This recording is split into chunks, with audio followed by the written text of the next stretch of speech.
Hi, good day all of you. Welcome to our session. Welcome to our channel Intelligible Tutorials. In this today's session now we are going to discuss about the domains and range and span compatibility and as well as the closure compatibility. Okay, these are the things now we are going to see now. So currently I want to say what is the meaning of a domain and what is the meaning of a range actually. What is the meaning of a domain? Actually, the set of the input values that can be treated as the domain, whereas the range can be described as the set of output values. This thing already we have seen while we are talking about the introduction of the domain testing. Okay, so output values can be represented as the range and as well as input values can be represented as the domain. Okay, in the testing normally we have to specify some input values and we have to predict the range values, or we have to predict some set of the output values based on those inputs.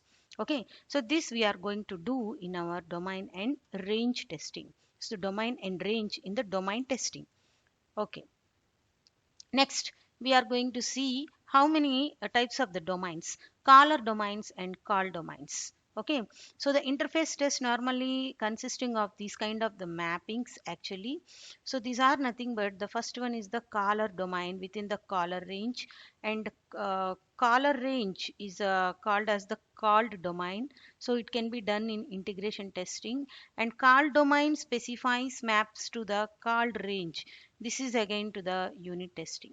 So caller domain maps to the caller range, caller range maps to the called domain, and call domain maps to the call range. So these three mappings can be done in a very first kind of the testings. Those are unit testing and as well as the integration testing techniques. Okay, so how these domains can be specified now we are going to see. Okay, so first of all, we are going to talk about the closure compatibility. So, what is the meaning of the closure compatibility? Whatever domains we have specified, the caller domain and called are compatible or not, that's what we are going to see here. The coming figure shows four ways of caller's range closure and call's domain closure. Okay, here we can have the thick lines and as well as the thin lines. Okay, so we can have thick lines and as well as the thin lines. Once again, we see here.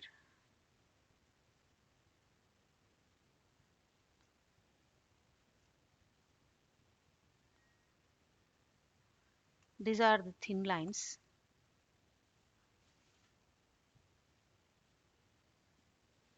and these are the thick lines.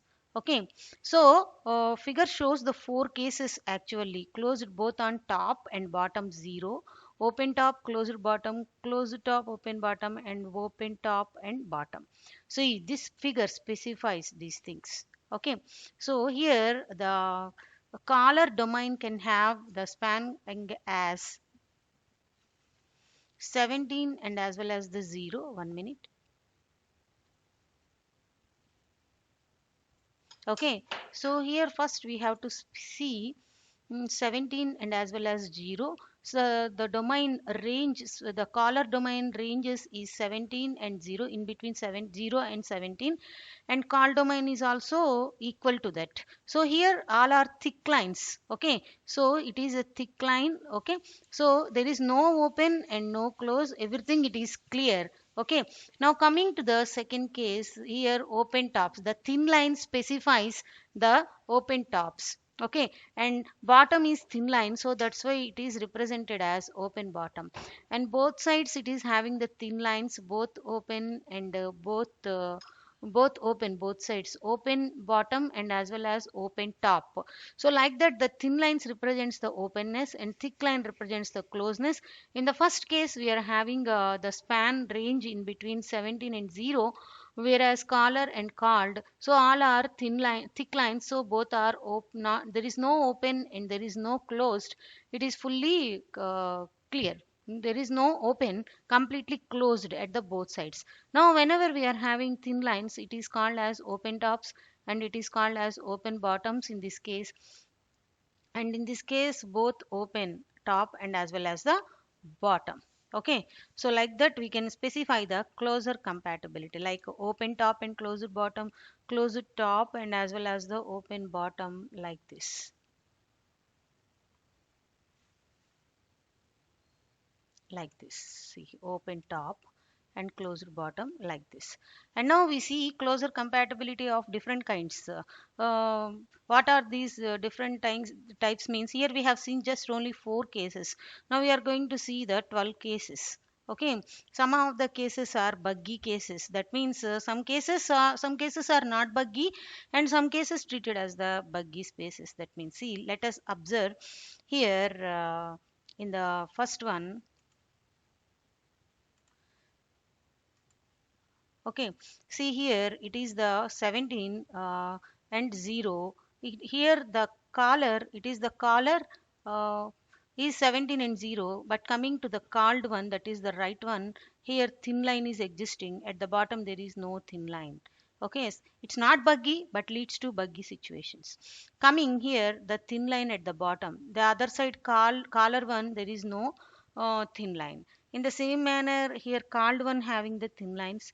In the same manner, here caller one having the thin lines. Like that, some inequalities are representing in these all these 12 cases. We can say these are not directly buggy cases, but they are prone to buggy. They are highly error to buggy. They can lead to buggy situations. Okay. Next, we are going to discuss about the span compatibility. So, what is the meaning of the span compatibility? Span compatibility is normally the harmless, and sometimes it may be harmful, and sometimes some span compatibility leads to bugs. Okay, so sometimes it may not be bug, sometimes it may be leads to bug. How this span compatibility can be represented here? Now we are going to see. Here also caller and called will be there. Let us see. In the caller 7 comma 3, 7 comma 3 range is there, 7 it is, upper bound is 7, lower bound is 3. Okay, and here in the like in the previous cases, upper bound is 17 and lower bound is 0. Okay, like this. Here also we are having the upper bound is 7 and lower bound is 3, and called one is upper bound is 9 and lower bound is 1. So here incompatibility is there. The range must be equal whenever there must be compatibility. So span incompatibility this represents. Here also some incompatibility.